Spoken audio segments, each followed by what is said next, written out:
So good afternoon, everyone, and welcome to Christeny, Indiana. This is what we refer to in Spencer County as the Switzerland of Spencer County. Thank you for taking time out of your day to help us with this event. For those of you who do not know me, I'm Valerie Schmidt, the Executive Director of Lincoln Land Economic Development Corporation. But for this particular event, I will be your MC.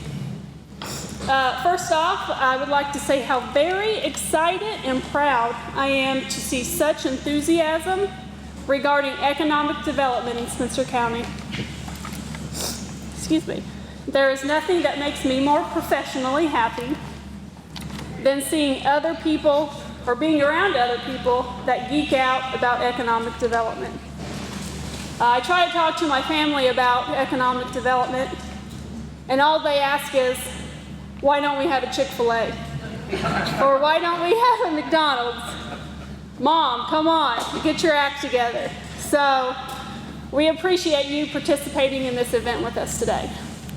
Economic development is not always the sexiest of topics, but affects every single person in this county.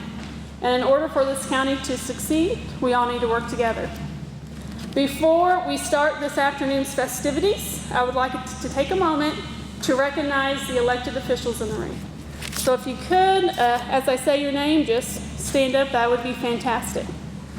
Steve Bartels, District 74 State Representative. And these are in no particular order. I did not put them in favoritism or anything like that. No particular order. Alphabetical. Tom Brown, County Commissioner. Brian Grolick, County Council. Heather Grease, County Commissioner. Todd Grunhaver, County Council. Allie Johnston, she is the field rep for Congressman Bouchon's office. Cindy Ledbetter, she is the state rep for District 75. Cindy Morrison, she is the clerk treasurer for the town of Dale. Todd Rexer, Spencer County County Councilman. Jan Schuler Hicks, regional director for Senator Braun's office. Jordan Sheets, Grandview Town Council. Ray Striegel, Town of Dale president. Donnie Workman, Town of Dale. Donnie Winkler, Mayor, City of Rockport, and my hometown. Furman Yerby, City of Rockport Council. And Steve Hoff, County Council. Did I miss anyone? Larry May, Town of Dale. Sorry about that, Larry May. And Trish Ball with Santa Claus Town Council. Did I miss anyone else? We've got some elected officials from other counties here too. There we go. So what I heard was bring the microphone over so you can introduce yourself. So I'm sorry, I have 1 minute. Ron Arnold, Commissioner in Davis County, live in Washington, Indiana, and I'm a recovering economic developer.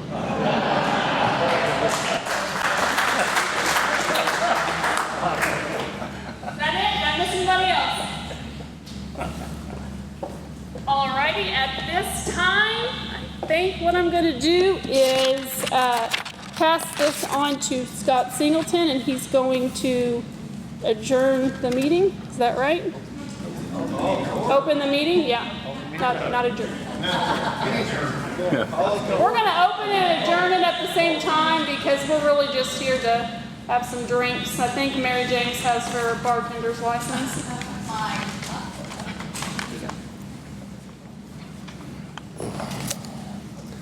Good afternoon, everyone. My name is Scott Singleton. Welcome to this team meeting of Spencer County Port Authority, the Redevelopment Commission, and LEDC. And thank you all for attending today. I know everybody's got busy schedules. We're here to listen and learn about ways that may help us entice private investment into our local communities. We all understand some of the challenges that we're facing declining enrollment in our schools, possible lost tax revenue from AEP are two concerns. Many citizens have more. But our county has lots of successes to talk about too. New businesses has and is happening. New homes are being built. And our county government is fiscally sound. And we have a relatively low tax rate. But there's always room for improvement. To me, economic development is a competition. And when I think of the words team and competition, football comes to my mind. And one of our nation's greatest citizens is Mr. Lou Holtz. He's not just a coach, but he's a leader. And Mr. Holtz's quotes and philosophies are on hundreds of internet websites. I encourage everyone to take some time and study his words of wisdom. One quote from the coach is, "You might not be able to outthink, outmarket, or outspend your competition, but you can outwork them." Another is, "Winners embrace hard work." Now, I could repeat quote after quote for 2 hours here, but I will simply say, for our communities to be more vibrant and prosperous, all of the citizens need to be on that team. Everyone needs to help out and work hard however they are able to. I just believe that when people put forth effort and determination, good things will come forward in due time. And now I'm going to ask Wayne Blake, Vice President of the Redevelopment Commission, to say a couple words and help get this program going. Thank you.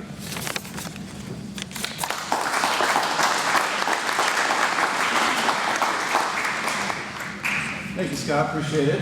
I want to thank everyone for coming tonight. We have so many people that are supporting this community. I'm very excited about the number of people that come from out of the county to come in here, because this is really, in my mind, a regional conversation, not just Spencer County. We're part of a bigger puzzle, and we appreciate all the support. With that being said, I would like to hand this over to Mr. Bartels, who can lead us in the Pledge of Allegiance.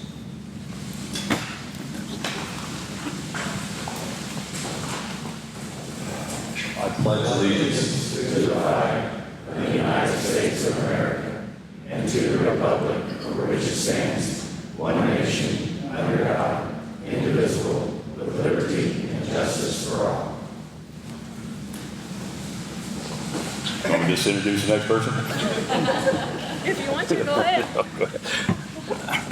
Okay, next on the agenda, we have a video presentation entitled YS, Why Now, produced by John Bowen, Secretary of the Port Authority. John, you want to come up and turn it on, or you want me to do that?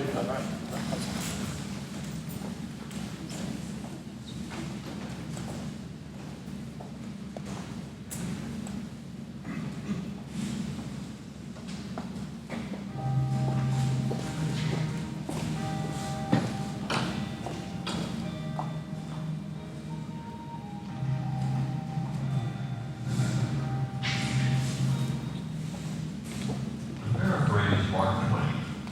Everyone talks about economic development, but no one does anything about it.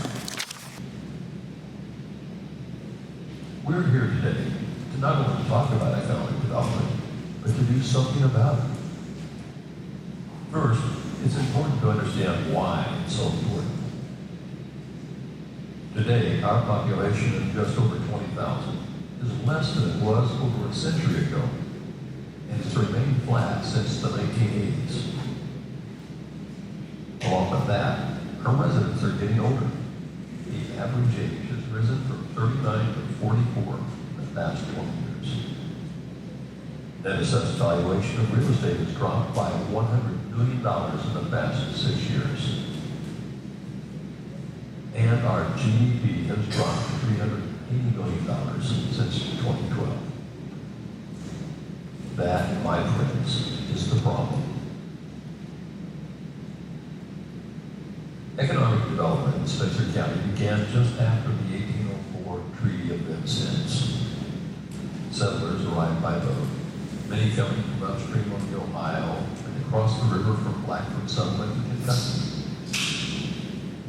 They found fertile ground and the resources to establish settlements and grow in both population and commerce. Needed supplies arrived from upriver, and the goods they produced were shipped downstream as far away as New Orleans. The Anderson River and Pigeon Creek, along with the various smaller creeks, provided access to the river for inland farmers. The rivers and waterways were the lifeblood of Spencer County, and it grew. We're currently living in an age where goods and services are exchanged with more than a mule and a flatboat. The name of the game is logistics. Rail, trucks, planes and boats, warehouses, transfer stations, just-in-time delivery, customs, they are the powerhouses that drive our economy, and we in Spencer County are ideally located. When one hears the term Port Authority, visions of docks and longshoremen come to mind, with cranes, wharves, and barges along the waterways. But a Port Authority is much more than that. While the Ohio River does provide a gateway to and from the rest of the world, Port Authorities should be viewed as a driver of economic development. To highlight some of the things that a Port Authority can do, they can make and enter into any and all contracts necessary to operate. They can apply for and receive public or private funds. They can borrow money. They can buy, sell, or lease real or personal property. They can establish and operate a foreign trade zone. They can contract, accept, and acquire railroad property and rights of way. They can issue bonds.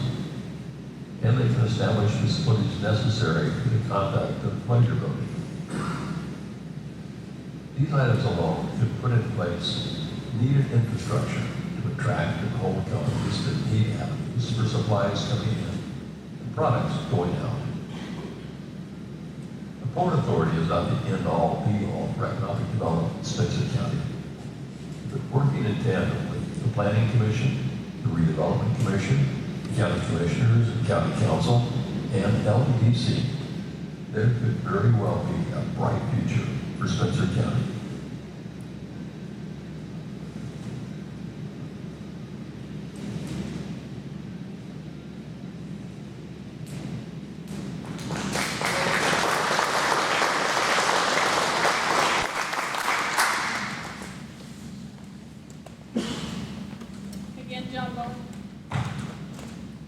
John Bowen produced that, so thank you for that, John. And real quickly, does anybody have any questions for John about that video? Anything regarding that video, any information or anything? Nope. John, you got out of it. Thank you. It's 4.5 minutes long. 4.5 minutes is a long time, trust me. Okay, so next on the agenda, we have Dan Zerner from Garmong. From Garmong Construction. Dan is the Vice President of Garmong Construction Services. Under Garmong, he serves as the Director of Economic Development to the city of Lawrence, a fast-growing city on the east side of Indianapolis. In his capacity, his responsibility includes new business attraction, business retention, applicable zoning and land use, and acts as a liaison to the city's redevelopment commission. He was recently appointed by Governor Holcomb and IEDC to serve on the 8-member Indiana Defense Task Force. At this time, I'd like to introduce Dan Zimmerman.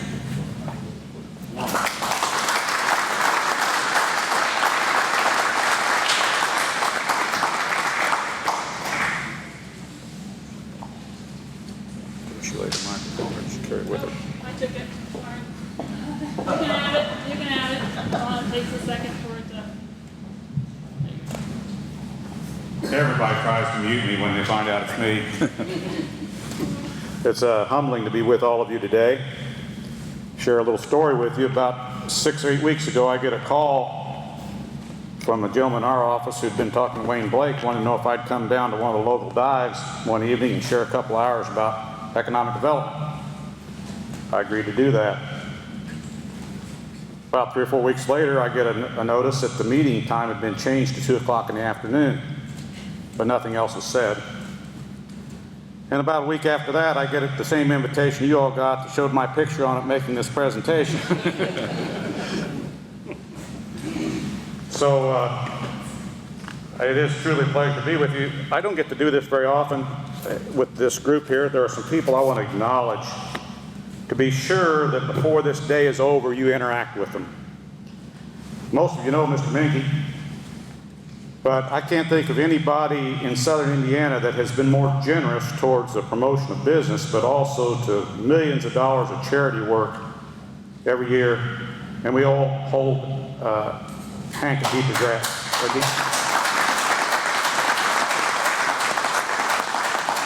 I consider Hank to be a true friend. We don't get to see each other very often. It was a real pleasure when I saw that he was going to be sitting next to me in this group.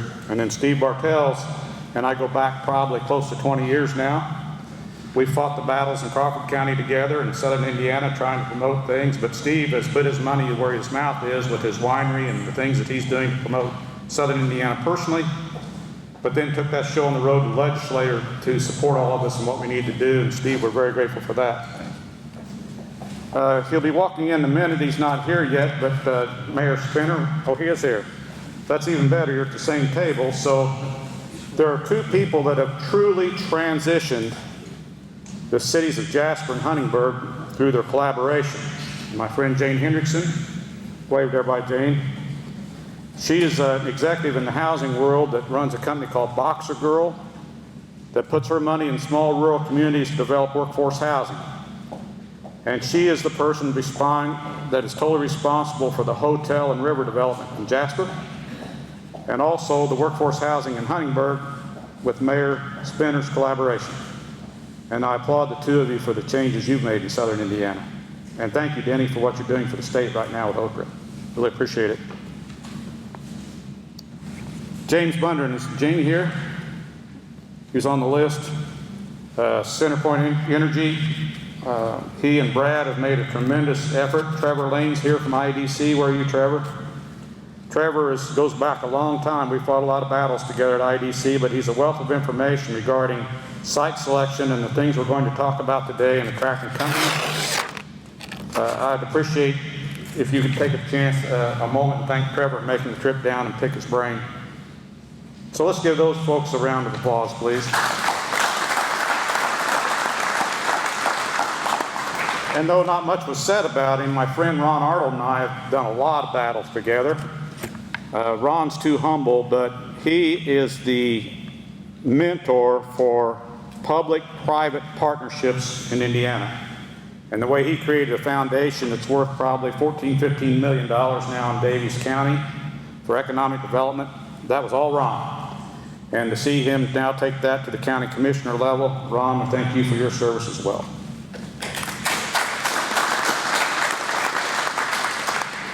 So the group asked me to come down and actually share some perspectives. It's not that I'm so smart, I'm just old.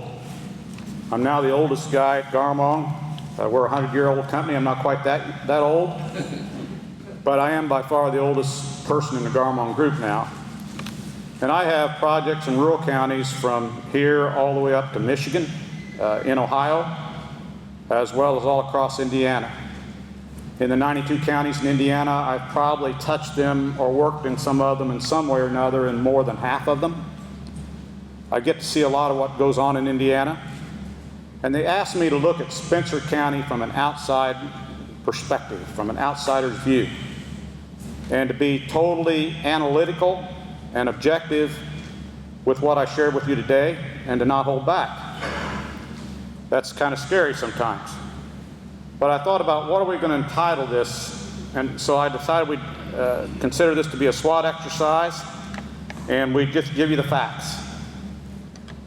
So before I start every presentation, I always like to have some ground rules and some basis of my perspectives, because I believe the more that people understand, the more understanding they are.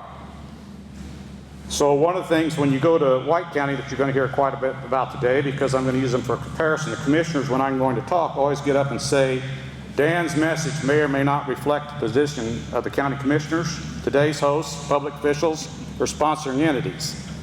So I'm giving you that disclaimer for you. These are my perspectives and may or may not reflect anybody that invited me to be here today. Keep in mind that this is only my third trip to Spencer County in a number of years, and they've all occurred over the last 100 days. So my perspectives may not be complete as to what's really here, but they're what's perceived from somebody that tries to come in from the outside and figure out what's going on in Spencer County. Counties and communities doing well in today's unprecedented environment are thriving because they push themselves outside of their comfort zones. They drive change that makes people looking at the county from the outside want to become involved and pitch in. And I equate that with a team that's winning. You know, when the Pacers are winning and have a tremendous streak, attendance is good. When they're not very good, attendance is bad. The same thing's true when you're trying to promote business in a county. Economic development is not just the job of Valerie or the commissioners or any one person. But to be successful, it has to be valued, financially supported, actively promoted, and celebrated by everyone. But it especially has to be championed by all the leaders in local government positions. Without that, it'll never be successful. In White County, you're going to hear about a time period when I was hired as a consultant in 2011. You'll also see in a minute where there's 24,000 people in White County, 20,000 here. They asked me to give the keynote address to their annual luncheon. To show you how important economic development is in White County, their annual luncheon is a sold-out affair with over 450 in attendance every year in a county population of 28,000. I had noticed when I slipped in like I did for this meeting and did my research that the newspaper was printing negative articles about economic development in the county. The newspaper had sponsored that luncheon. And true to the way I like to get along with people, I got up in front of 450 people and told them if the newspaper didn't change their attitude and start pushing in the county in a better light, they all needed to cancel their subscriptions. You can bet that went over really well.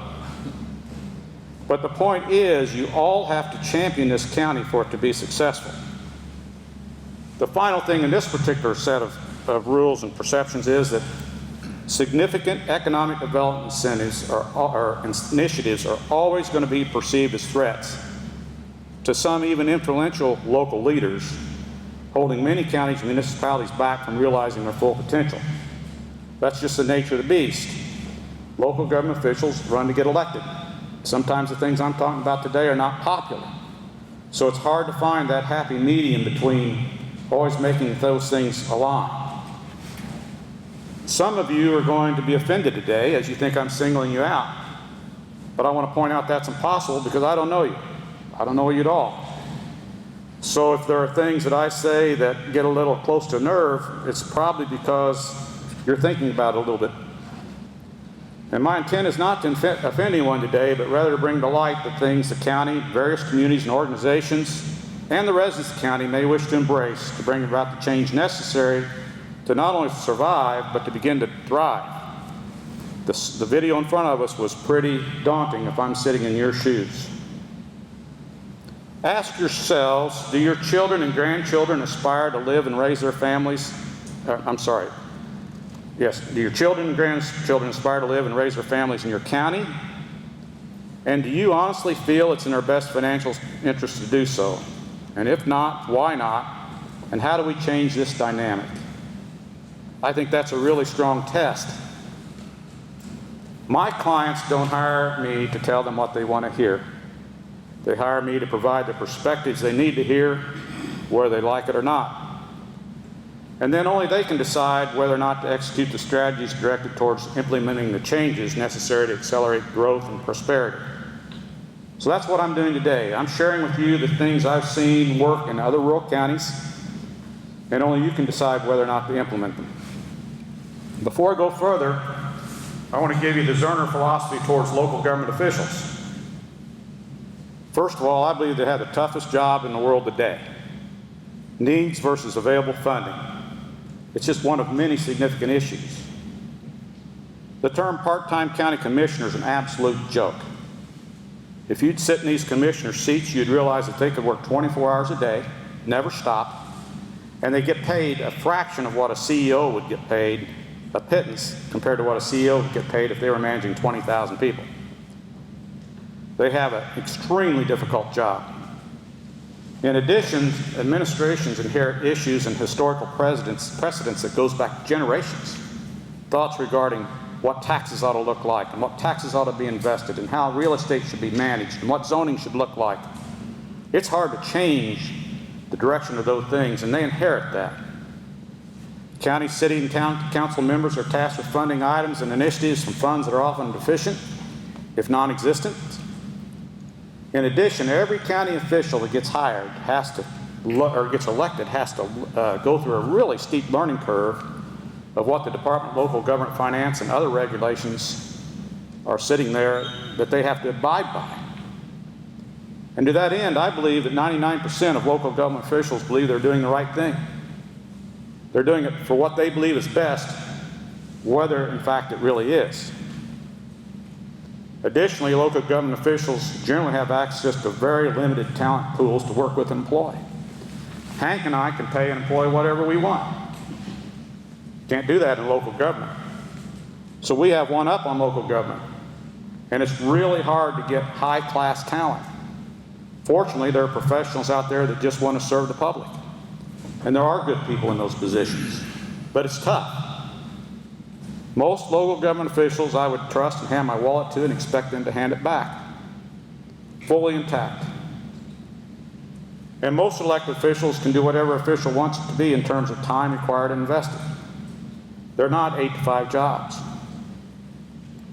One of the big things that hurts and impacts rural Indiana counties is most local government officials are not adequately versed relative to global perspectives, trends, and foreign investor expectations, because you're going to hear in a minute how it's foreign investment that's probably your best chance to grow this county. Local government officials are constantly under attack and second-guessed, often by their neighbors and the people that ought to be the most supportive. So I have a deep respect, regardless of what you may hear today, that might make you believe something else is the case when it's really not, for those that step up to serve others through public administration. But having said that, don't ever expect me to run for public office, because I just don't have the patience to put up with it. So what I did to prepare for this exercise, a site selector that considers bringing a company to your county, 95% of the time you will never know they were here to begin with. They're like ninjas. They'll start on the web and they'll look and see if you have the attributes available. They'll talk with people like Trevor and IDC and do a little site search sometimes. Sometimes a company will just hire them and say, look for particular attributes, and they'll start their own search. But most of the time, you don't even know they were here when they come to look at you. So what is their criteria to decide if you're worth visiting with? So here it is. Proximity to interstates and 4-lane highway access. So Spencer County, we can check that off. That is one of your strongest attributes, and we're going to talk about that quite a bit more today. Located within 90 miles of an international airport. I looked it up. You're 82 from Louisville. We can check that box. Proximate to metropolitan areas. We can't check that box. Proximate means if you want to take a client to dinner, you want to have a client at a hotel, You want a place that you can really entertain. You want somewhere with executive housing within a few minutes. Ample executive housing. We can't check that box. That would be like Newburgh, proximate to Evansville, and we're not there. Municipal and our county-owned controlled real estate, shovel-ready to support industrial development. Other than the Santa Claus Industrial Park with a couple of TIF sites, advertised as shovel-ready that, in my opinion, are absolutely not even close to shovel-ready. And I have viewed them on at least 2 occasions now in the last 3 weeks. This county has no real estate shovel-ready to support industrial development that they control. Now, control means different things that we're going to talk about in a minute. Countywide comprehensive zoning in place, including covenants and restrictions to promote development and reduce risks for investors. So yes, you have zoning. You can look it up and you can see that it's ag or industrial or whatever. But I could not find a list of strategic covenants and restrictions that apply to your zoning that would be of interest to an investor that wants to come in and put $40 million in a facility in your county. It didn't exist, at least not on the website or to any public official that I talked to. Sites with 300,000 gallon per day of minimum wastewater treatment capacity with plans to accommodate 600,000 gallon per day. One of the biggest opportunities for this county in manufacturing, in my view, is food grade production. You can hardly find a food grade production plant that doesn't use at least 300,000 gallons of water a day, which you have, but you don't have the ability that I can find to process the wastewater. These counties are not going to wait, or these prospects are not going to wait 4 or 5 years for you to go through the funding, bidding, design, construction of a wastewater treatment plant. Abundant water supplies, you can check that one off. That's probably one of your single biggest assets, and it's a huge asset that needs to be promoted. High-speed fiber optics, I see where the county is spending a lot of money, and it's got the backbone coming into that, and that's applauded. But it's not quite where it needs to be yet, and you realize that and you're working towards that. I just made the assumption with AP here and the transmission lines and the network I see that there are megawatts of electrical power ready, but they're not necessarily to the substations or provisions we need where we need them. And there is natural gas flowing through the county. Again, I don't know whether it's where we need it or not. Other things site selectors are going to look at is are cities, towns, and government functions seamless, and do they seamlessly support one another, presented as a united front to outside investors? I've got to tell you that answer is no. There seems to be a significant lack of trust in places between municipal and county government and between the way they interact. And that's apparent in a number of ways when you come in from the outside and you look at this county. The county commissioners, county council, redevelopment commission, planning commission, and other county entities, are they in lockstep with one another regarding supporting industrial development opportunities? And again, that appears to be no. And largely that stems to the next one because local bodies of government don't seem to be willing to accept a reasonable development risk in terms of using public money to support private infrastructure development.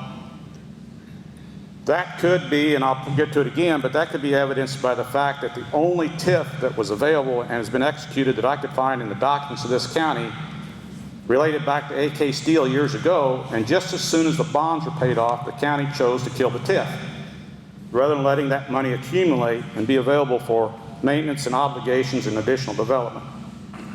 There needs to be money in place to be able to do the things we're talking about today.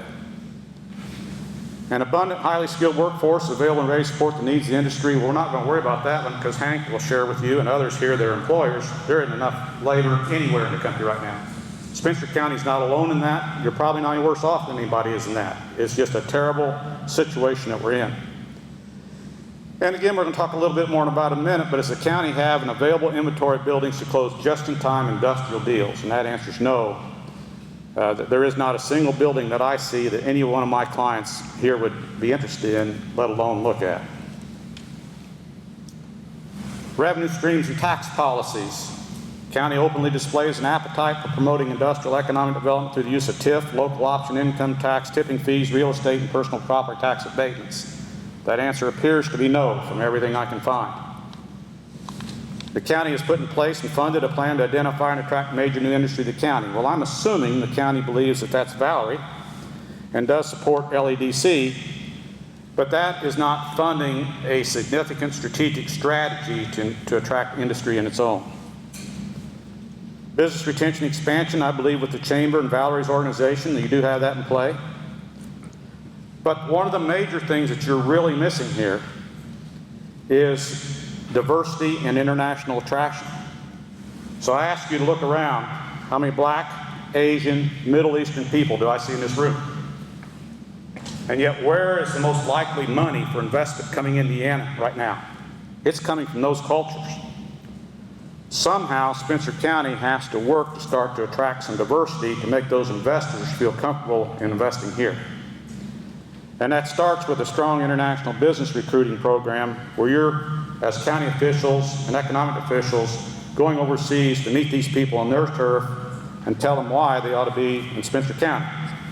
Ron and his mayor did that, and they ended up with a Japanese company within 6 months. So those things work, but they're absolutely critical, and we'll talk more about that in a minute. Last slide on this report card, if you will, is K-12 education. From what I can tell, you've got a good school system. It's highly valued. That's good. But there are no higher education offerings existing within the county, such as Ivy Tech or universities. And then quality of place is a huge drawback to Spencer County right now. And please, it's not just Spencer County. We take the 92 counties, there's probably 20 others exactly like you in the same boat. Ample available executive housing in desirable neighborhoods, the key word being ample. About anybody that looks at this community to build in right now, the executives are going to want to live somewhere else. Ample available workforce housing, workforce being the key word in desirable neighborhoods. Well, you don't have enough workforce, you don't have enough workforce housing, but again, that problem exists across Indiana. Desired restaurants and entertainment venues in proximity. So I wanted to have a lunch meeting in Spencer County while I was here today. I got on the internet. I picked the Mexican restaurant in downtown Dale, and it was a delightful experience. Once I got inside, to look at it from the outside, I wasn't sure what I was walking into. But I really only had a couple choices at lunchtime.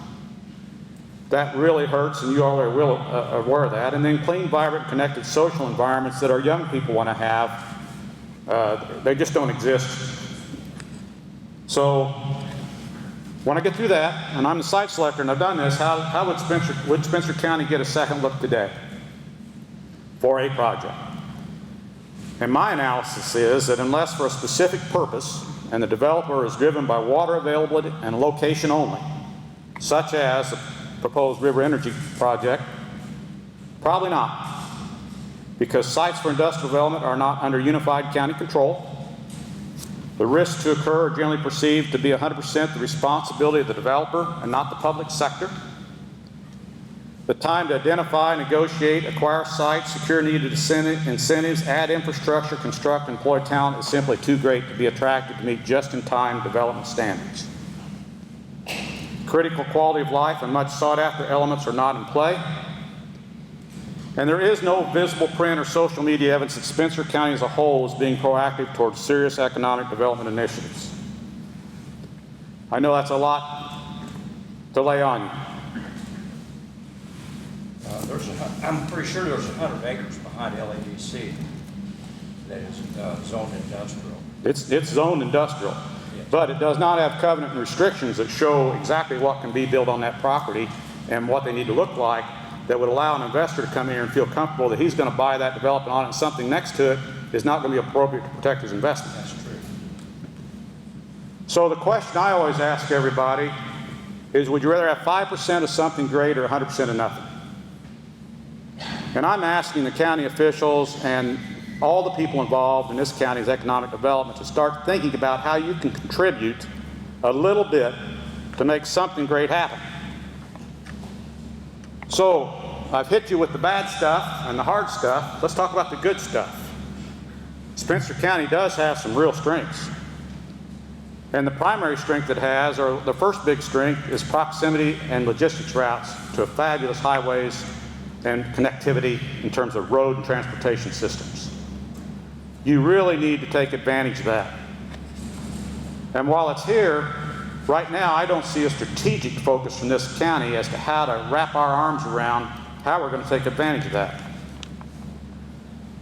The Mid-States Corridor that Hank has been extremely involved in my mind, is a huge opportunity for this county over the long run.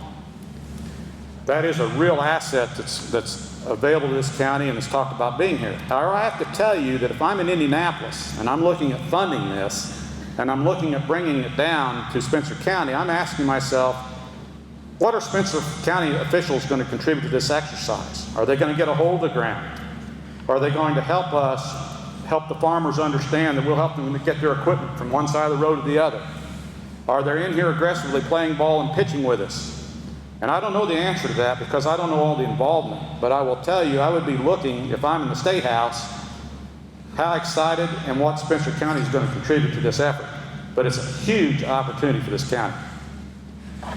The Ohio River system is huge because it connects anywhere from Pittsburgh to the Mississippi River. Goods and services by the billions are running up and down the river past you and not stopping in Spencer County. That seems to me to be a real issue. And somehow we need to tap that resource. And as you'll see in a minute, given the AEP situation, maybe now's the time. Utilities. Spencer County has access to water aquifers with nearly unlimited supply. Perfect for industrial and food-grade operations. But the caveat to that is that oftentimes the wastewater facilities have to be developed in parallel. And wastewater facilities to get built, permitted, to capacity, operators trained, is far more difficult and time-consuming than drilling a well and pumping water. So that takes a lot of strategic planning. Spencer County threats. A declining population, you've already seen on the video. A declining revenue stream with a smaller base to contribute to the net assessed value needs, such as the schools, the road systems, everything you consume as a public base. And obviously the big elephant in the room is the planned decommissioning of the AEP I&M Rockport Power Plant, which according to the research I did is going to drop $26 million in annual goods and service purchases, excluding coal, away from this county.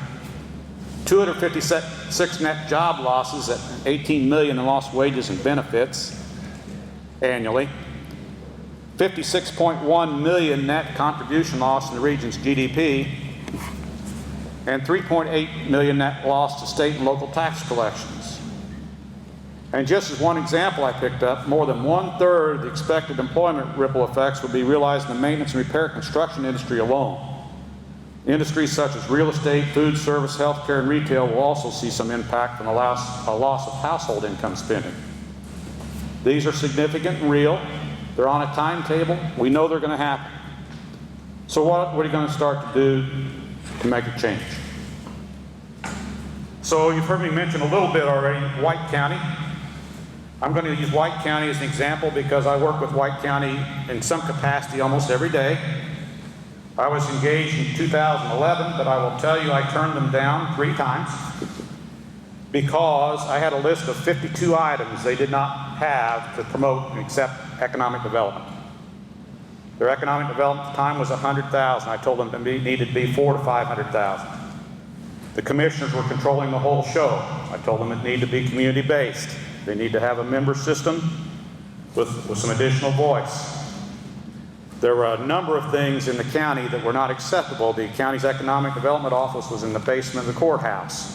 The Economic Development Director's computer was not tied into her assistants. The list just goes on and on.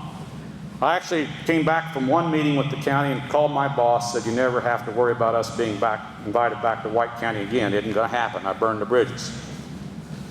2 weeks later, I get an envelope, a FedEx envelope with a contract in it. I called the Economic Development Director. I said, what's this? I said I wasn't coming. She said, no, you listed 52 items and said if these items were done, you would come. Commissioners and the county have agreed to do all 52 items on your sheet. That's how this started.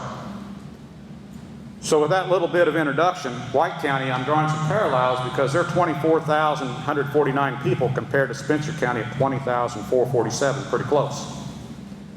If you remember the transportation diagram we had showing Louisville to Evansville to Paducah, White County sits exactly halfway between Indianapolis and Chicago. It's on an interstate between major cities. It has natural energy assets such as wind and solar where you have water. They also broke ground on an inland rail port in 1982 that had no construction or development activity until 2011. Does that kind of sound like the Port Authority? White County is either number 1 or 2 in soybean or corn production annually, historically agrarian, same as Spencer County. It's also home to Indiana Beach. Let's think of Holiday World. So a tremendous number of comparisons to White County. White County had the idea of putting in an inland port in 1982. Anybody want to guess what that inland port was going to serve? Not everybody at once. What do you see when you drive to Chicago and White County? They are the wind capital of the world. But 2011, nothing had happened other than this port had been developed. This inland rail port, as you can see, goes from Peoria to Logansport on the short line, but then it attaches to Norfolk Southern, that you have here as well, and attaches to CSX, which also gets them to CN, to Mexico and Canada, and it gets them to East and West Coast. So that's their Ohio River as a comparison. You can also see how they're tied into transportation system, much as you are here. This is what the port looked like in 2011 and the ground around it. All controlled much like your US 231 interchange or the port interchange by private landowners with not much county participation. And this is what we determined was going to change White County's future. So I'm again drawing the comparison of the river to what you're seeing in White County from an access area. So over the last 2 decades, White County's rebranded itself from a largely agrarian economy to a much more diversified mix that includes manufacturing, logistics, and is now recognized as not only the state of Indiana's leader, but one of the national leaders in green and renewable energy. There are 3 huge anaerobic digesters processing all kinds of waste in a perfectly clean and sterile environment with no impact to the county in terms of odor or anything else. You wouldn't even know they're there. But it brings a huge amount of revenue to the county and to the landowners that have developed the digesters.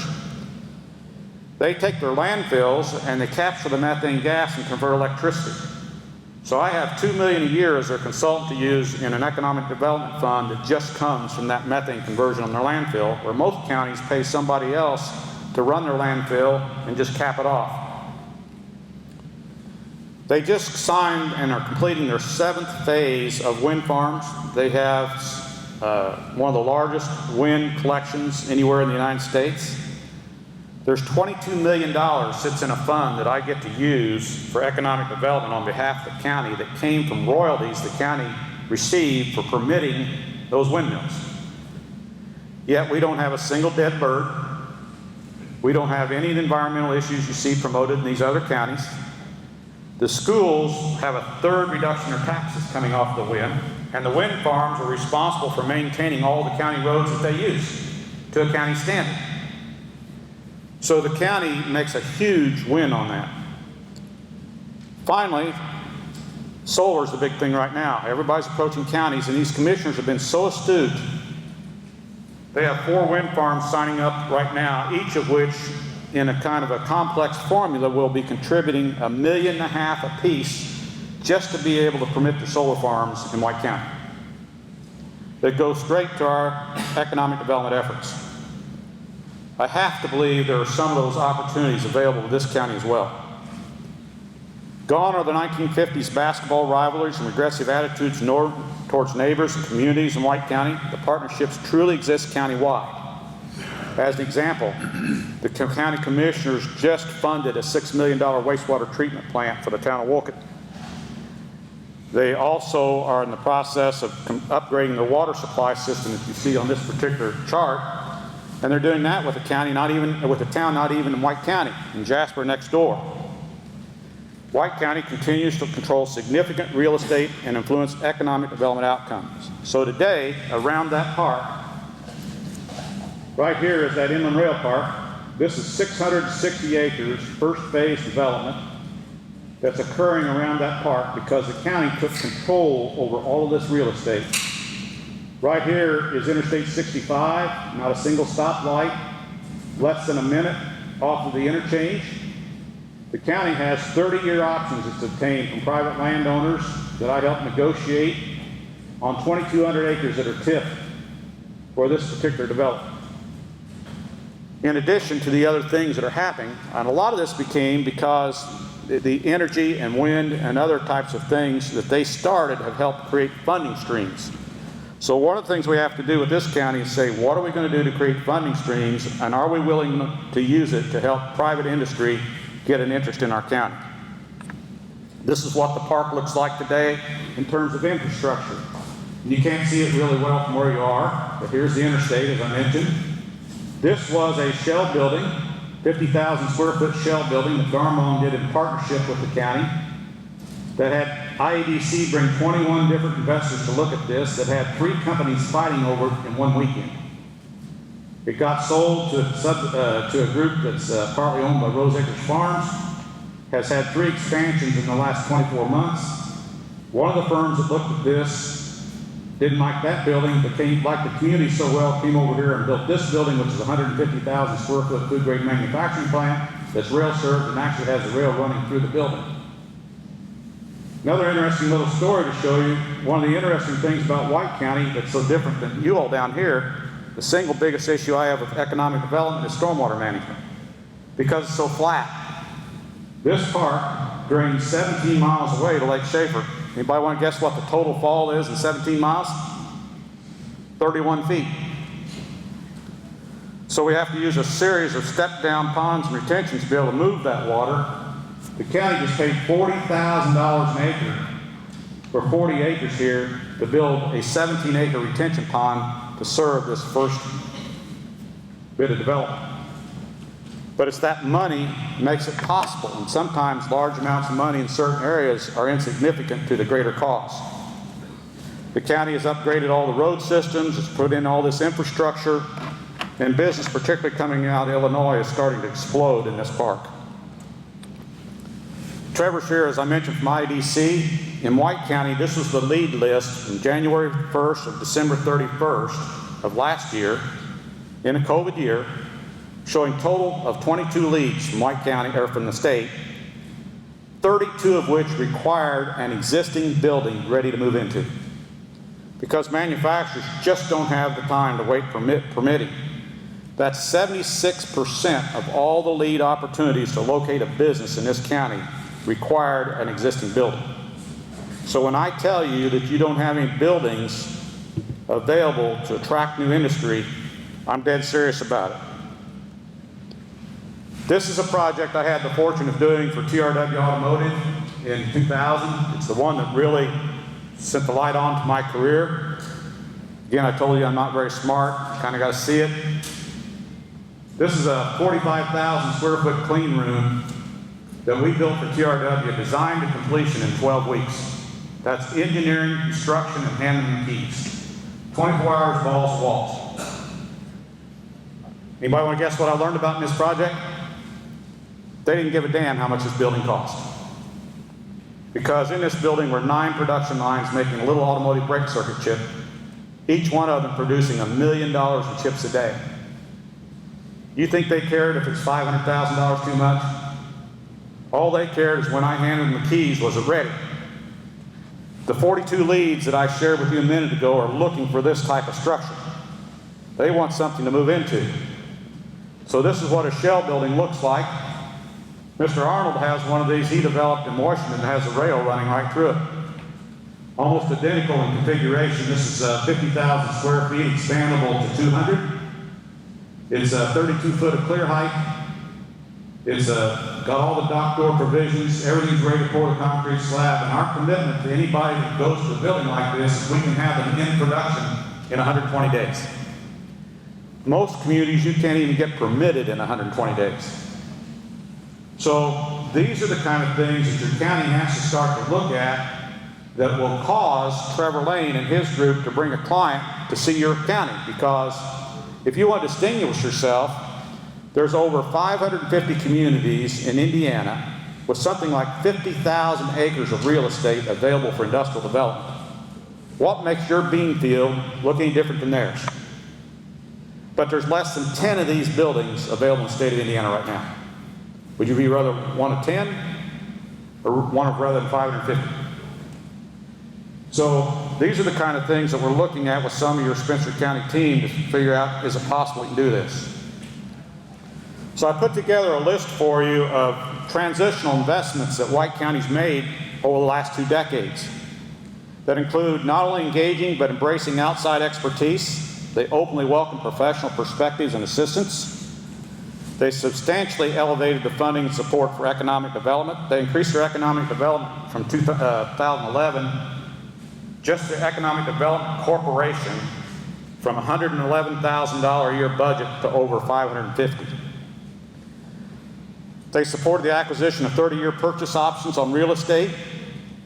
They adopted and executed fully comprehensive land use strategies with appropriate zoning and covenants. And so for those of you in this county that might be interested in that, I encourage you to get on the White County website. Any specific I2 ag, it's commercial, there's a list of things that you can do, can't do, and if they're listed what you can do, how you can do it, and what you can do. That includes signage and other things. And some of you as landowners may say, well, I don't want that. That's going to restrict me from what I'm going to do. I'm going to tell you it's totally the opposite. It makes your ground more valuable because the investors come in and feel more confident that they can put that investment on your piece of real estate and be protected going down the road. They purchased real estate for private industrial development. They purchased real estate for stormwater, utilities, and transportation infrastructure.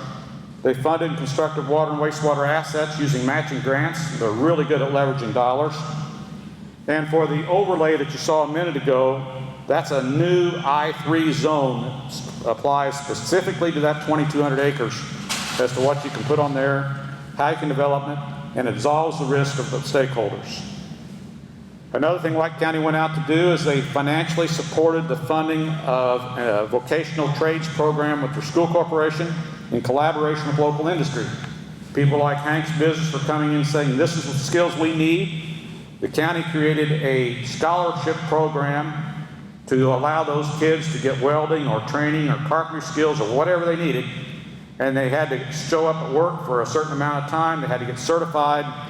It's really helped local industry out. They adopted branding changes with new logos, website investments. They financially supported people like Valerie to go to Chicago and Indianapolis and Atlanta and meet with the national and international site selectors and tell them what was great about their county. They implemented TIFs and TIF expansions in critical areas in the county.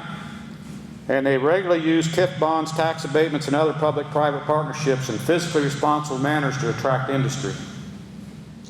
They fully embrace the availability of private sector development through public-private partnerships. At least annually, they go and meet with IEDC in Indianapolis to tell them what's going on in White County. And they promote and support creative industrial added value agriculture.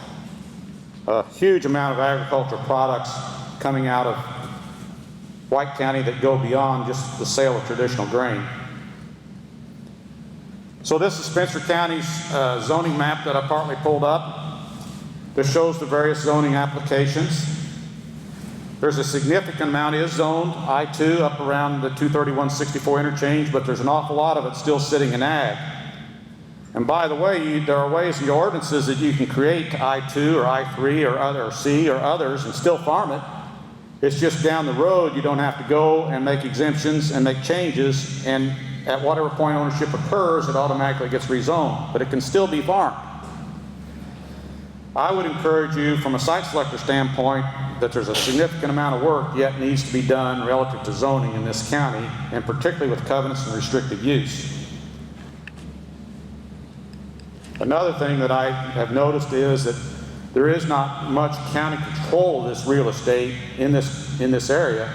That doesn't mean you can't have great landowners with great projects, but the county should make sure that that development is what you want it to be for the overall long-term growth and vision of what this county wants to be when it fully grows up. So here's an example of your uses and zoning map definitions as I pull them off your planning chart. And again, it does a good job of indicating certain business zones, but it falls way short of saying what the requirements should be in those zones that you should be allowed to do in your development. Major employers for Spencer County. You have some tremendous employers. You have some, I actually looked very comprehensive at Thermwood Corporation and Spencer Industries, and today I was really fortunate to have lunch with Bruce, and he took me around to see some of those from the outside and where things were located. We drove past Winkler today. There's a lot of great industry here. My question to you, have all the county officials been to see these different places at least once or twice a year? And that includes going to the corporate headquarters for AEP and say, we sure appreciate what you're doing for us. We're glad you're here. What can the county do to help you grow? Are there additional investments we need to help you make? That's critical to your long-term future.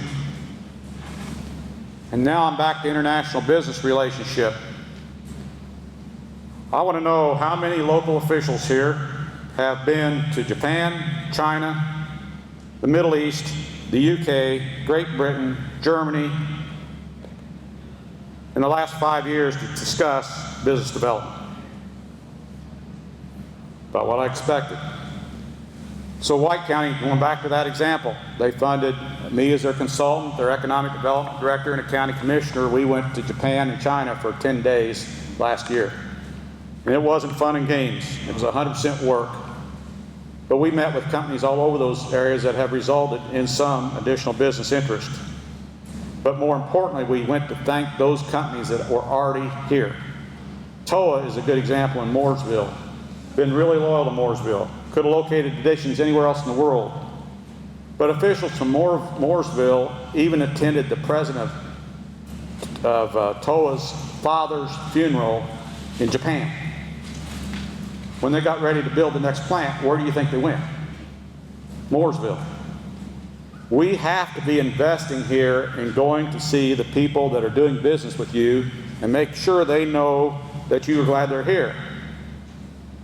So I identified, according to IDC, if this is correct, and only you'll know, but you have investments in this county from France, Germany, Japan, Ireland, and the United Kingdom. Have you been to those parent companies and say, we're really glad you're here? What can we do to help you grow? And oh, by the way, are there other people you do business with that maybe have an interest in locating in the United States, and could you help us talk to them? That's the way you grow your foreign business. And I would put to you, and Trevor, I don't know the answer, maybe you do, but I would bet that more than 60% of the opportunity to get investor money in this state is foreign money. And if you're not promoting that market, you're not going to win, because somebody else is.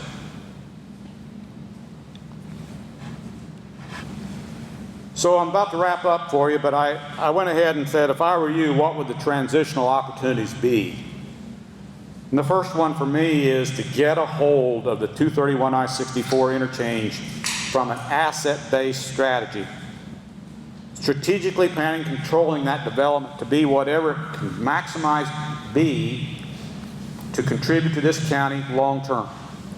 Comprehensive land use strategies are paramount to the success of the development of this county. And it's imperative that those local units of government that have influence over these regions are defining and collaborating the envisioned development outcome to maximize its potential. Number two, I believe the decommissioning of the AEP IMM Rockport plant needs to brace as an opportunity for transformation. The county's officials, Port Authority, to move forward toward full development of the envisioned river port and take full advantage of the river's proximity to major markets for Indiana's agricultural, mineral, commodity markets, and the truly amazing logistic assets. So I did a quick calculation, and I'm not sure how close it was, but I calculated that just about 3,000 acres sitting in here, 20-some acres under AEP's control. Now, what's going to happen when that plant goes down? What are they going to use it for?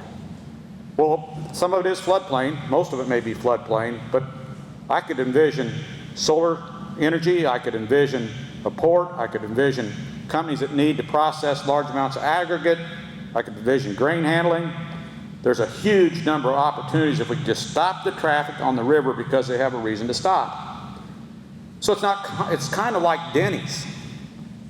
I waited an hour out here for a meeting this morning at Denny's doing some work, sitting in the parking lot, and I saw cars from everywhere stopping at that Denny's.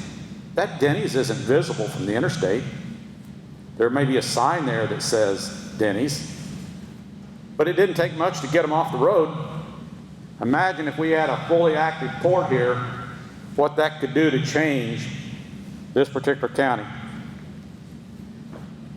These assets have potential to offset significant amounts of the assessed value loss and create needed additional career opportunities in this county. So have county officials not just talk to the local AEP guy, but called up AEP corporate, said we're the county commissioners, we're the towns, we're the city of Rockport, we're the LEDC, we're the Port Authority. Can we charter a plane, charter a bus, come see you and talk about our future? And what you may find is they may be an extremely good corporate citizen that's willing to talk about what can we do from this point on.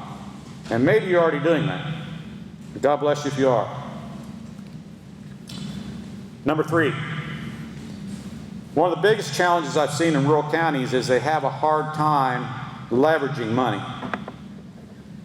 My challenge to you is to leverage your local public money several-fold, starting with the recent ARPA funds. Don't just spend them on that little sewer project that's been sitting here for 3 years waiting to find a few dollars. Figure out a way to take that ARPA money and leverage it 3 or 4-fold through grants with EDA, USDA, EPA, NDOT, U.S. Department of Transportation, and others. Those monies are really out there right now under the Biden administration, much to the chagrin of some of us. But the monies are there. 2, I fully believe that there has been an adverse position relative to embracing private development with public participation in this county. When you put 5% of private monies into 5% of public monies with 95% of private monies, and sometimes it doesn't even take 5%, you can get tremendous results in terms of net assessed valuation, new jobs, people wanting to build houses. It starts to transform your community. So look for opportunities to make every dollar invested return multiple dollars in value. Now, closing thoughts. Spencer County, moving forward, to me, is all about managing risk. It's those 4 letters. And you only need to consider what's happened to Carmel, Indiana. The highest taxing unit in the state of Indiana is on the number 10 list of the most desirable places to live in the United States. How can that be? The highest place to pay taxes is the most desirable place to live. You can't tell me it's all about keeping your taxes low. Look at what Westfield's doing, the fastest growing community in the state, with their athletics programs. White County, with what you just saw. And more locally, what's happening in Jasper and Huntingburg and Newburgh and Warwick County. To fully comprehend what taking appropriate risk means towards launching your county and communities forward. I believe it's imperative that this county adopts strong tax incremental financing districts at every opportunity, particularly related to the 231 I-64 and the API important target growth areas, because if you don't do that now, that horse is going to get out of the gate and you'll never capture that increment. Most of all, don't be afraid to challenge the norm. Doing what is normal and usually acceptable won't keep you ahead of the pack, and that's just a fact. You've got to be a little bit nuts to make something happen that wouldn't already happen. Leave the nest. Go out on their turf and seek persons and entities you believe you can leverage to grow your county, your community, your tax base, and career opportunities that will allow future generations. To me, that means calling the county commissioners from White County and saying, can we come visit you for a day, see all the things you're doing, and see what might be applicable to us over the long term. It means going to AP, it means going to foreign countries, it means going to IDC and making them aware of what you're trying to do here.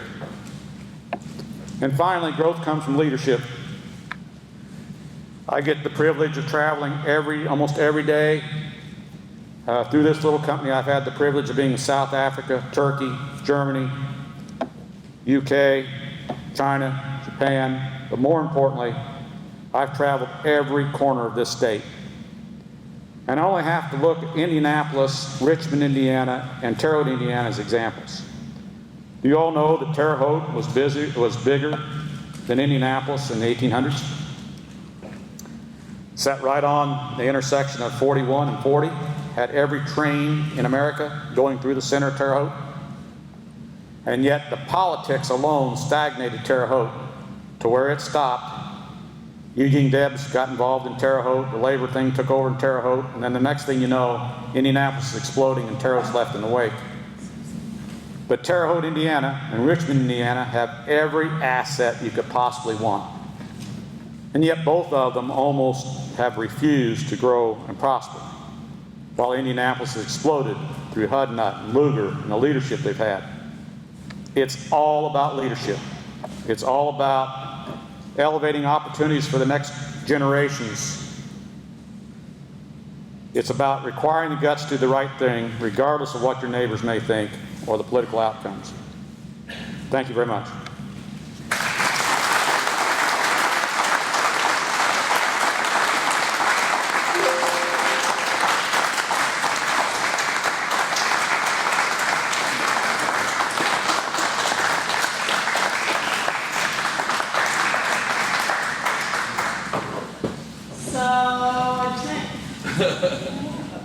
So welcome to my world. Shell buildings, infrastructure, property, acquisitions, all that fun stuff. So thank you, Dan, for sharing your thoughts and giving us that good information. At this time, we're going to take about 10 minutes to have some refreshments provided by the Catalyst Group. So it is 3:16. We're going to take 10 minutes. So now we're going to continue on with our panel discussion, and first we're going to do a quick introduction of everyone, starting with Alvin Evans. Alvin, do you want to do your introduction, or do you want me to? Go ahead. Or just say your Okay. Alvin is the founding and longtime chairman of the board of directors for Perry County Port Authority from 1990 to 2013. He has served as president and CEO of the Perry County Port Authority and Hoosier Southern Railroad since 2013. He is currently a board member and a project manager of the Perry County Development Corporation and founding chairman and past president and CEO. Steve Bartels, who I was told is going to sing the national anthem, and I was told to pass the microphone to him. I was really told he was going to sing the national anthem, just so you know. He needs the teleprompter.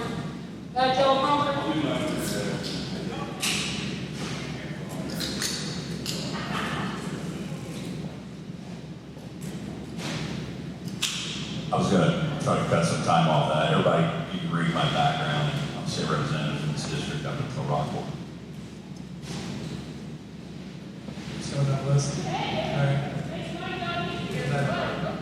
I'm Nick Lawrence. I'm president of the Wheatley Group. We're an economic development and redevelopment consulting firm. Had the opportunity to work with Spencer County, primarily the LEDC, to develop a strategic plan for the organization. Closed that up in March of 21 this year. Oh, even better, thanks. And so, again, happy to be here, happy to answer questions, support Valerie. I'm Denny Center. I'm the currently Executive Director of the Office of Community and Rural Affairs for the state of Indiana. The Office of Community and Rural Affairs is the Office of Community and Rural Affairs is a member of Lieutenant Governor Suzanne Croucher's family of business, which includes agriculture, housing, tourism, and broadband. And until I took that job in December of last year, and before that I was the mayor of Huntingburg. And my name is Hank Mentke, President CEO of OFS Brands. Very proud of the fact that we've been in business for 86 years, 4 generations. proud to say that I have 4 children, 3 boys and a girl, and they're all part of the business, which is pretty amazing for being, they'll be now the 4th generation. I took over as president of, when, I think maybe Denny, you were with me, and Sue Elsman, and whatever we, all of you were with her or not, but Sue was.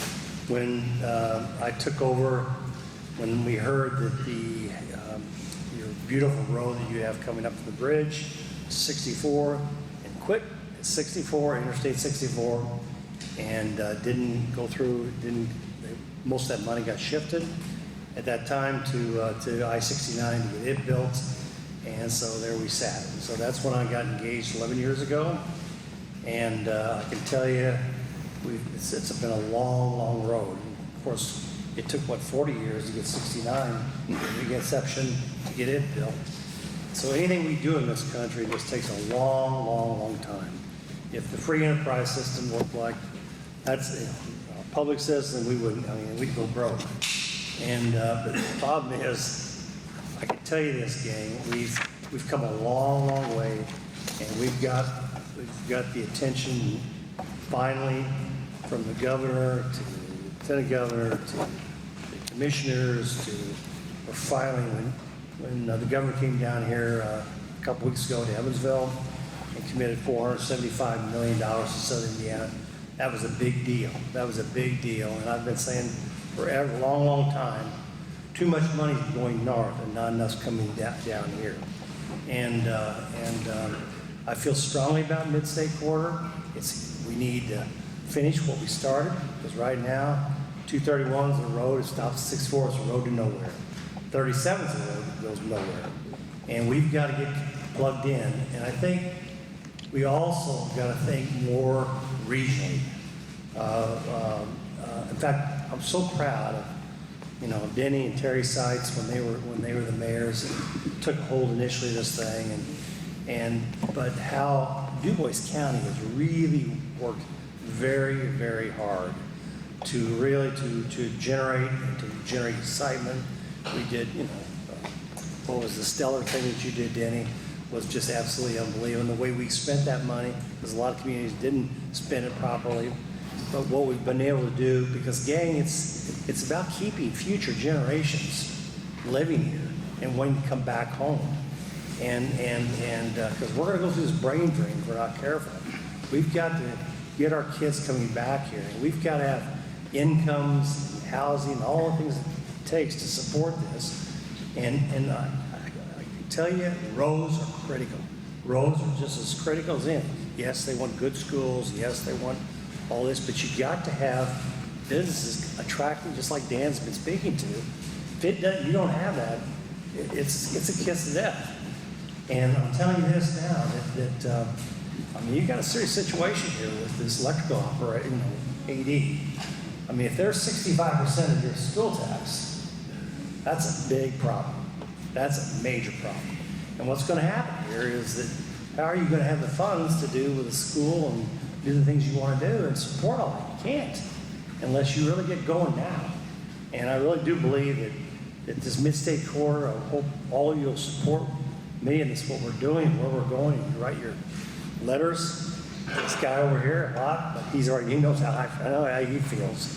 But it's critical because we really are. FedEx did a study in this region, okay, and this area we're in right now, Spencer, Du Bois County, is probably the most prominent area for the Walmarts, the Amazons, and all that to build distribution centers here.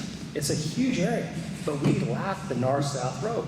We've got the east-west, Interstate 64, but we lack that north-south connection, connecting into 69, which is an artery now that we got to get connected to. So again, unfortunately, you got to go through a study. It takes 10 routes, just 2 miles wide, and this is part of the federal funding. You are getting federal money. You got to do this. But yeah, naturally, it's going to affect everybody and his brother when you have 10 routes going around, and now we're down to 5. And we get to 1, the actual 1's only going to be 660. I just would love to have the same road you have, just keep going north or wherever.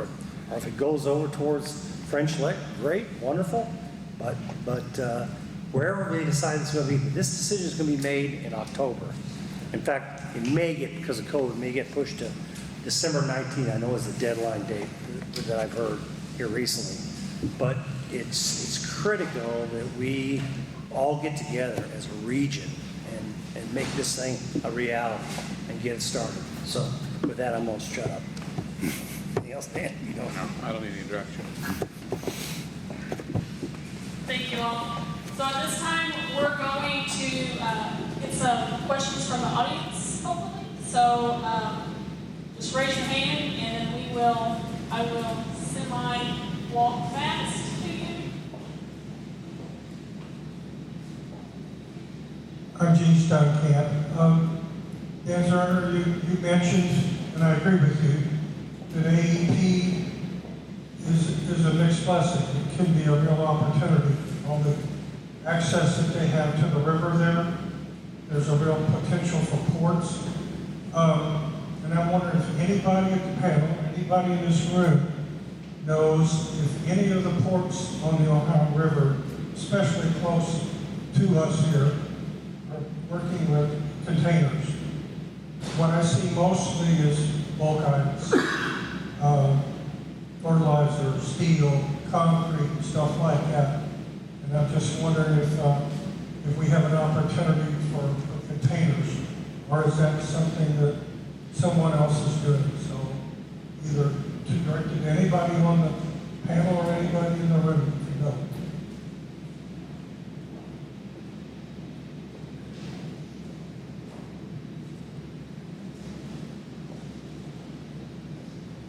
Because of the proximity of containers largely coming from Asia, almost all the container traffic comes into Benton Harbor in Indiana, off of Lake Michigan. I'm not sure that the depth and the nature of the river's traffic itself will support the large container ships. So I don't know that there's much opportunity for containers, but I could be totally wrong.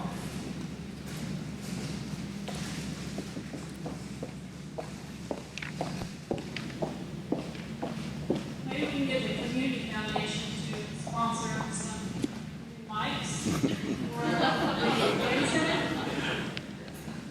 One of the positions that mentioned was Perry County Port Authority, what I'm with, and we operate the Tennessee River Port. And so do pay attention to what's going on in the river. Containers do not move by river barges. It's too expensive to transfer from ocean barges to river barges and then up.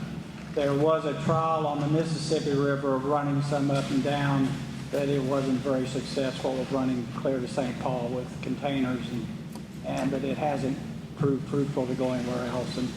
And then you'd be changing again at barges change coming from the Mississippi to the Ohio River. You're changing not barge types, but tugboats are pushing, et cetera, and the number of barges in a tug, and so you're just running into a lot of issues for containers. So there may be some specialty containers, but it won't be anything like you're envisioning. It'd be lots of containers being used. So.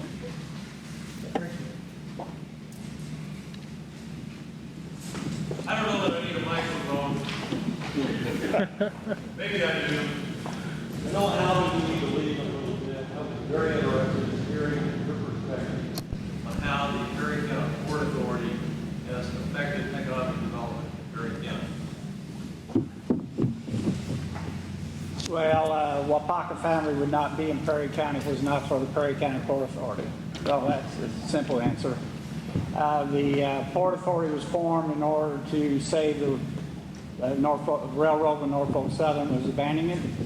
And so that, unfortunately, got hold of the railroad. And at the same time as Perry County was getting hold of the railroad, Wapaka was looking at Perry County as a site to locate. We promised them there'd be a railroad, and we promised them there'd be a port. They accepted our promises, and they located. And so that's how that occurred. There's 22 miles of railroad, 16 of it's in Spencer County. And so Fortunately, it goes to a lot of flat land, but what Dan's been talking about today is what has to occur in order to develop along the railroad. It's there to be utilized. It's not an asset just for Perry County. It's an asset for Perry and Spencer County. We've had conversations with Valerie, submitted one project in Santa Claus Industrial Park. We've looked at 2 or 3 others, and just the land, the acres of land that have to be under control to submit, we do not have them here. And we can't make it in Perry County. It's $110,000 an acre, make an acre flat in Perry County. And so it's awful expensive land to accomplish that. So Spencer County has a lot of advantage over that. Speaking for the Perry County Port Authority, we're operating Hoosier Southern Railroad, and the railroad's there to service Spencer County and everybody along it then too. So that answer your question, John? Yes, sir. Thank you.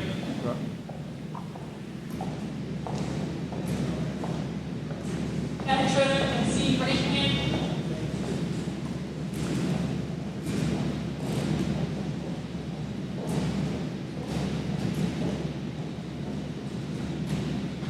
This is kind of Indian Hay. Residential development is also very important in Spencer County. And I know there's talk of trying to bring in more development in towns where there's existing infrastructure. I know Danny brought Oxford Earl and worked with that. How do you leverage that sort of development, especially when the developer looks at Spencer County and says, like, you make more in Newburgh or Evanston?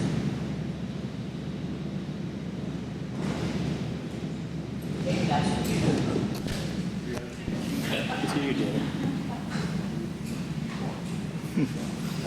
Get my steps in close.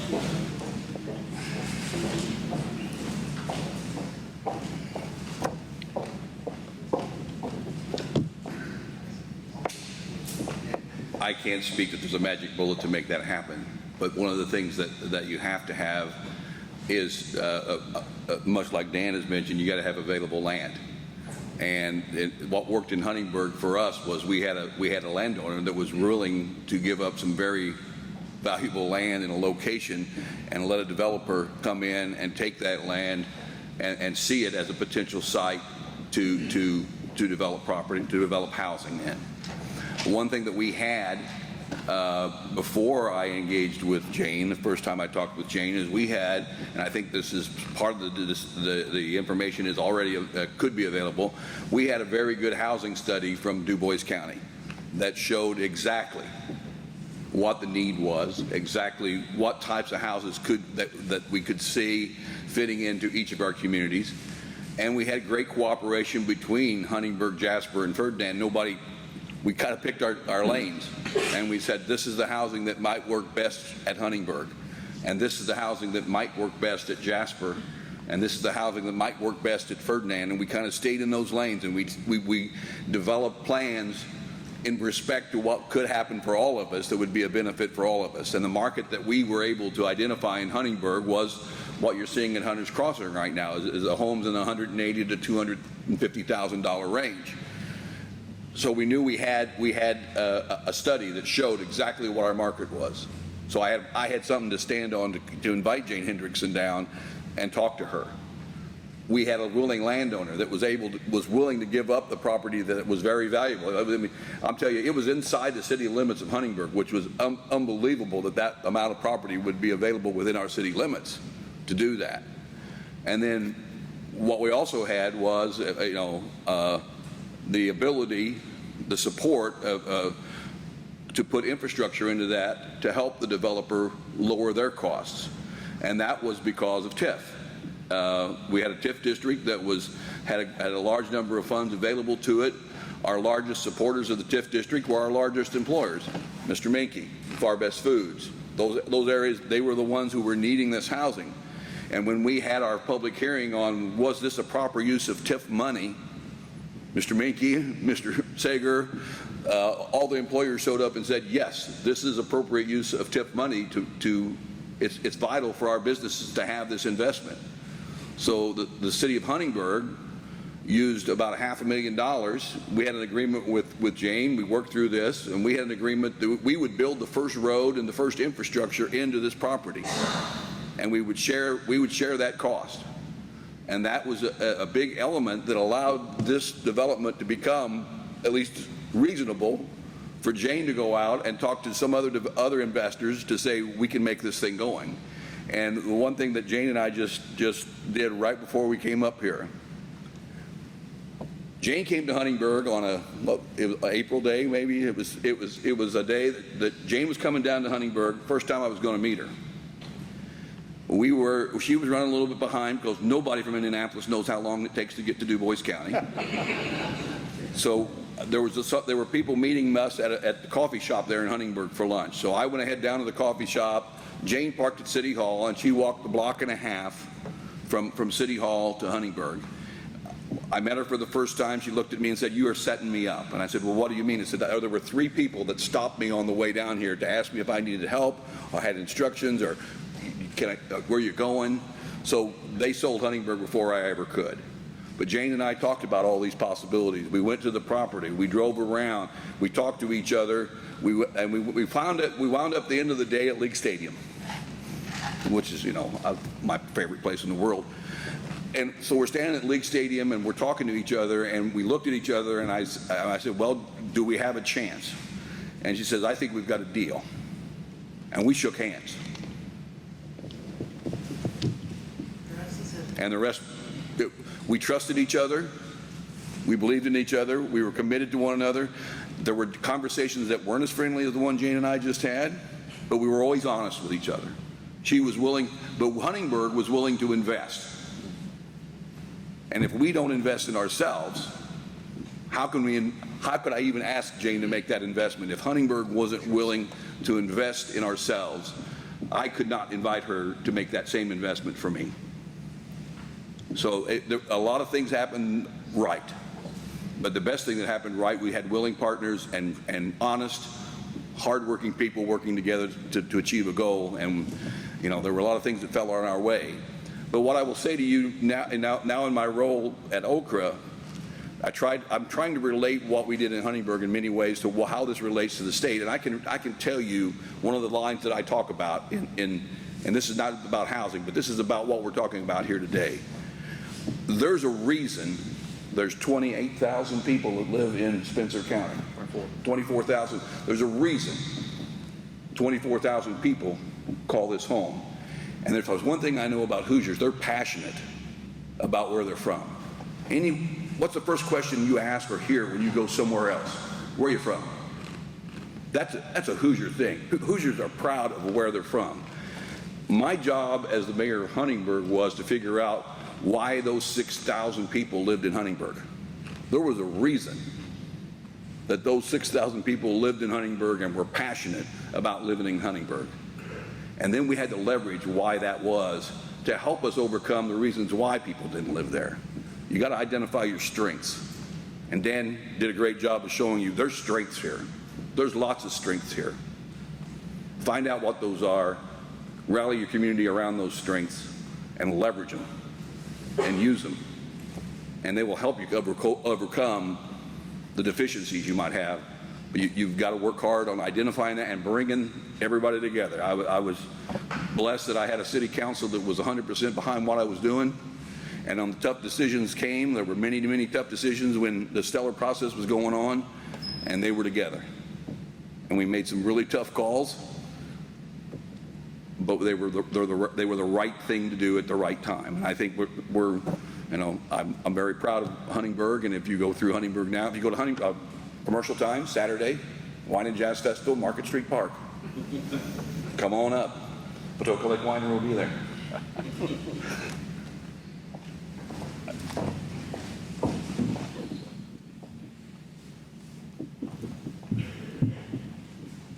I'm from Gurley on the city council, and I want to expand on what you had to say, Virginia. I'm speaking mainly of North Rockport. I've been pushing North Rockport. I've worked with Hank Ron for years, so I apologize to you guys. You know how silly I can get sometimes. It's all to me. I always bring up the issue of connectivity. And we have we've got a great big puzzle here. We've got nice pieces. We've got they got 4,000 acres of industrial park out here that's transitioning into the next phase. We've got rail, we've got the potential for a port, we've got the highway. Hank's going to help us get to where we can go somewhere where we're not landlocked. But let me speak just North Rockport. The city of Rockport is going to invest $18 million. And this comes back to what you said about an sewer treatment plant. The county is already going to raise 200 level up to where it should be. And that's going to be a big investment. And then we're also, the city of Rockport is going to run a water loop to service that 200 acres. Now, we'll invite you back in a couple of years, and I think you'll like what you see out there. We already do have an industrial park, and when I raised that issue, I know that there's potential there to make that better. But it is about infrastructure. But to me, the big thing is connectivity. I always come back to that, right, Hank? Exactly. And we need, with what you're going to do and bringing that traffic, 231 is not going to look like it does now. There's going to be a lot of traffic on that once you get connected where we're going. But beyond that, there's going to be development out here if we have a connector. We need a frontage road, and we already have it on 231. The old 231 is a frontage road off of the present road. Now, if it's connected back to 200 going all the way to the river, now we have the frontage road, we have commercial development on the west side, we have industrial development on the left side, the right side, on the other side. I don't think you're going to be able to find that anywhere on the Ohio River or anywhere in the Midwest. So to me, the pieces are there. It's just a connectivity. So I come back and when we have these conferences, I talk to these people. I say, we want three, and this is just not me. I've already talked to AEP, and I know what they want. I told them, I said, if we decide to develop this going forward, I'm pushing for a limited an interchange because I know the traffic's going to be here. Where do you want it? And so they thought about it. I'm talking about Tim Kearns. He said, I think we'd like to have it at 350. That's all I needed to know. So from that point on, the last 2 years, that's all. When I come to these conferences, that's what I promote. Interchange at 350. So, Steve, how are you going to get that for me? How are you going to help us do that? You'll hear that from me every time we meet. That's good. How are we going? Because we need, and I know the narrative that is presented with the corridor is that we're going to take traffic off of 65 because we're going to become a preferred route of convenience. But we've got to get these interchanges, and I know that Hitler's worried about what's going to happen to Dale. How do we transition this road out here into, and you may want to speak to this, and you and I have talked about this. How do we transition that into high-speed thoroughfare, which that road's going to be? And how do we take advantage of that high-speed thoroughfare versus what we have now? Because like you said, if you look at what we have right now, it doesn't look too great, does it? But the pieces are there. It's a matter of bringing these pieces together into a puzzle of a great whole. Spencer County will be unique. You'll be coming back to Spencer County and say, hey, it's better than White County of what they've done down there. So I don't look at this as a glass half empty. I'm looking at it glass half full. We've just got to find the connector here. So Denny, tell me how we come up with this money to build the interchange 350. Or Hank, I'd like the two of you. That's road business. Tell me you're committed. You're committed with the NDOT to say, hey, Rockport needs 350 interchange. And by the way, AEP's wanting that. So who's gonna take that one? Steve could jump in there too if he wants to. Well, I'll throw it up and then whoever catches it. I think I want to work. Can you hear me? Okay. Yeah. I think to address the first concern is what you're all here for today. And if you want to take it from me, when I first met Dan, we had a failure in Crawford County. You have an opportunity to learn from people like me, Dan, Crawford, And White County, don't worry, we gotta bang it.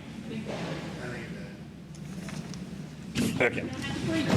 So what I'm saying is, what you're here for is to list this part. We had a failure. You should not care if you're an R or a D. It doesn't matter. Some of the words that were spoken here today was, you're in Switzerland. That's step one. Realizing you can come together, have disagreements, have different viewpoints, and realize once you make a decision, go with it and support it. I mean, there's many times my council went against me. They voted against me. I supported the decision. That's the difference in what you all have to do when you come to Switzerland. Scott said, it's a competition. Absolutely right, it's a competition, but not within your own county. You've got to get past that. You should be working to help Rockport. Rockport should be helping Dale. Dale should be helping Christie. Everybody, the county. Your competition is not with yourselves. Your competition is with DuBois, Crawford, right? I think you kind of forget that part. But you're still not answering my question. So going back to the money, right? If we're going to put together a vision, we've got to have it, and we've got to do it right the first time. We can't go back and change it. That's not true. All economic plans are fluid. You have to be willing to change it.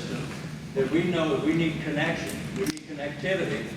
So, my question is, I'm throwing it at these people who I respect highly, that may have, and they may poo-poo today, but then Hank will think about it when he goes home. He says, you know, Rockport needs 350. I want to talk about that to the state. Right, Hank? Okay. Let's say something about it.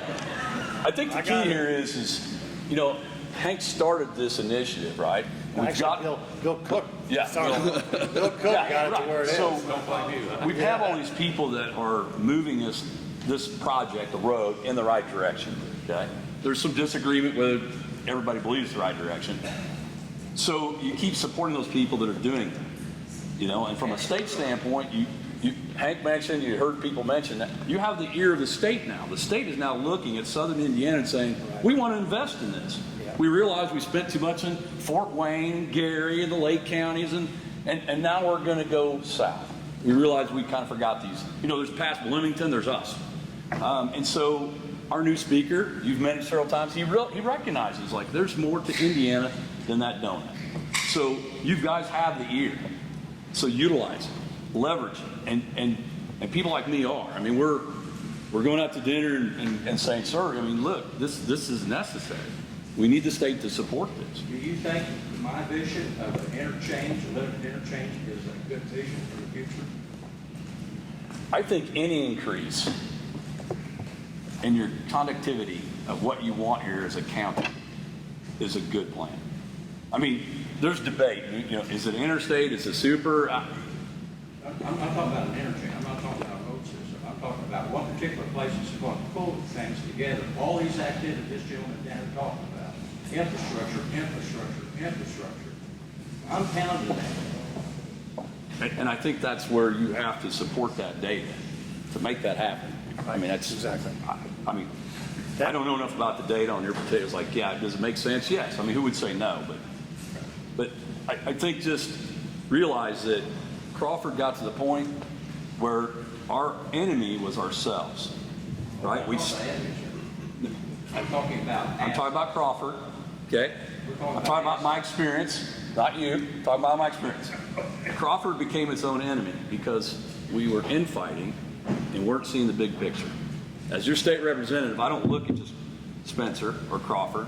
I look from 100,000, 10,000 view and say, how can I help? And the people that are calling me and asking me for help, I'm doing whatever I can. And we appreciate that. But that's the key is while you're here, and what was said today is the words are said by your own people. Switzerland, step one, come together, disagree, support the outcome. Step two is competition. You're a team. Competition is not within your own county. And that's kind of what I heard today. It's like, what a great step. You're at step 2 and 3. And the next now is plans and all that stuff. But you have to have fluid plans, right? Speaking of plans. Just cut me off. You see that? Given the state of the recent funding programs to spur economic development initiatives, such as the READY initiative, Nick, I'm going to direct this to you. Okay. I don't want to leave you out. That's all right. What one potential project in Spencer County do you think would, let me rephrase this. What one potential project in Spencer County would put Spencer County in a particularly good position to support? Wow, just laying it to one, huh? So the READY initiative is this funds that were brought down. Yeah. Yeah. Thank you. Work the crowd. So for those who don't know, the READY initiative is a state initiative putting $500 million at play for regions throughout the state of Indiana to compete to be able to implement game-changing, in my opinion, quality of life, quality of place projects, or regional projects that have regional impact that attract the talent, workforce, and grow these regions by population. And so, as you said, it's a competition. At this point, you know, depending on who your partners are, you're competing against 18 different regions as it stands right now throughout the state of Indiana that have come together. 91 of the 92 counties are at this point participating in this program. And so that's the question too, of what are these projects that maybe span beyond just your county borders? What are the opportunities to leverage? And we hear that word a lot, leveraging tools, leveraging partnerships, mitigating risk. These are the types of things that we need to be focusing on when working with our partner counties. To limit that to just one item, you know, again, I know that there's a lot of effort that needs to be probably made in planning, infrastructure extensions, those sorts of things. READY is built towards those folks who are, I know it's an acronym as READY, but ready to be able to respond and implement programs quickly. So you need funds to be able to do that. You need to be able to dedicate resources to those things. You need to partner and find creative ways to leverage those resources in those programs that are available. I think that we've talked about probably the buckets of things that those projects are going to come into. It's infrastructure, it's housing, it's broadband, as you know, specifically as infrastructure, and being able to leverage those extensions of those utilities or those projects, mitigating the risk for your development partners throughout those, implementing tools like single-family residential TIF, tax abatement, finding out how to partner with OCRA or NDOT or all these other institutions. I know I'm not really answering your question as one single project because it is bigger than that. It is bigger and more meaningful to be partnering with your surrounding partners and communities to leverage all those resources to make these transformative projects occur. And we're also looking within a very defined period of time. We have to be able to act by 2024, 2025 to obligate some of these dollars. So then that goes back to what are you doing with your ARP money that's recently been released to your counties, and how you're leveraging those assets if you're not able to utilize TIF or those other funds at your disposal. You have local income tax that you can freely use and dedicate at your own disposal, which I know as a county you've done so through the expansion of broadband as well. And so being able to build upon those successes and utilize those funding avenues to advance these projects is going to be critically important, but you have to be in a position to act. I know you're in a planning phase right now, being able to identify those, it's not low-hanging fruit, because it can't just be, you know, extending the sidewalk here or putting in the stop sign there. It has to be more impactful than that. And so again, this is a very intensive planning process. I know the state has laid at everyone's feet to compete for this, but again, it's critically important that you take this project seriously, be in a position to advance your project, or be in a position to commit funds to make impactful investments on behalf of your community. Hey, Nick, couldn't you just make Furman happy and take 350? Well, this is a standard NDOT project. Usually take 20 years to get through on a new interchange, and then we're not talking about new interstates here. So, the planning and design and construction, land acquisition for those, usually the federal process will preclude that from READY. But I don't think that, speaking to that, I don't think the state of Indiana is done. They pushed, when Stellar was still going, they were pushing Stellar to be more regional. They were pushing, I think there's going to be probably more rounds of this ready-style regional investment and competition. So continuing to plan and work with your regions, identifying those projects, updating your plans. They are fluid and should be as you grow and develop, just like your TIF district would be. So I'll get off my soapbox now. That answered your question, not at all. But I thought you did pretty good. I thought you did pretty good. Okay, so it is now 4:07 and we are running a bit behind. So I just want to thank all the panelists for taking time out to come to Spencer County. You will see a little Abraham Lincoln statue there. He's made of coal, and we want you to take that and remember Lincoln Land Economic Development Corporation in Spencer County. Whatever you looked at. Chuck, you're killing me here. You are killing me. Quick. Just a short note, since we have so many people from the county here, and something that we could get together and really work on, is how about if we get together and improve the speaker system?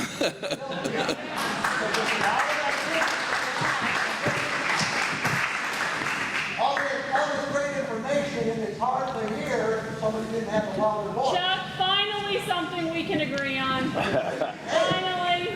That's a start. I like it. Okay, so thank you all very much. Do we want to close the redevelopment?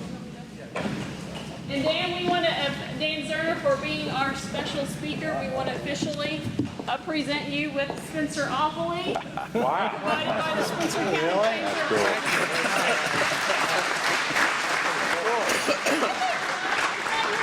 I do. Thank you. Thank you, Kathy. Smile, Dan. With Valerie anytime. Valerie, heck yeah, that's a good one.